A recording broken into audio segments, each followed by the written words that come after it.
Now, a new study says supermarket food could soon carry so-called eco-labels. The research by Oxford University could allow customers to check the environmental impact of the food they buy before putting it in their trolleys.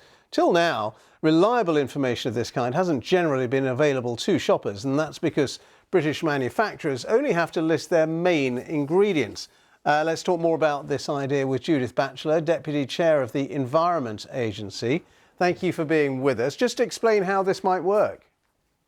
Well, first of all, it's a fantastic step forward because, as you've said, we haven't had this information available in a standardised format before, because most of the product information that's available is available at a single food or ingredient level. So things like tomatoes, potatoes, lamb, beef, so forth. And what this does is take the recipes of complex products like a beef lasagna ready meal or a loaf of bread, and then basically uses that information to create two things. Actually, they've looked at the environmental score of those products, looking at four things: land use, water supply, water quality, and greenhouse gas emissions.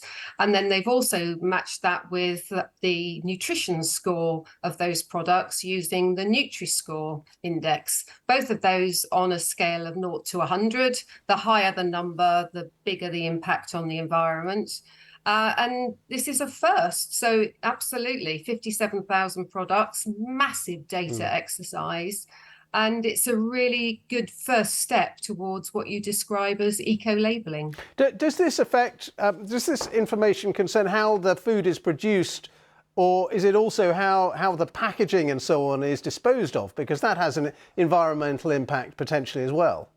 Yeah, this is looking at the food within the packaging and not at anything post-consumer. So this is everything from the farmer all the way down to the consumer purchasing it in the store. And of course, you know, that food could be wasted, that packaging could not be recycled, but it doesn't take into account that. But what it does do is give us a really good comparison of the products on the shelf and how they stack up against one against each other in terms of their healthiness, which of course we already have with traffic light labelling on the front of packaging, and their environmental footprint.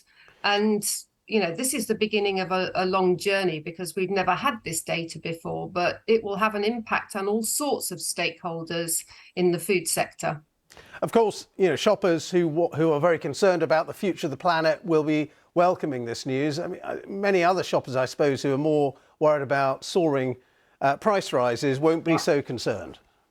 No, and I think that is a real concern because I think there are things that can be done that can play to all of those things. So when you have the data and you have the insights, you can certainly pick products that are healthier and you can pick products that are more environmentally friendly.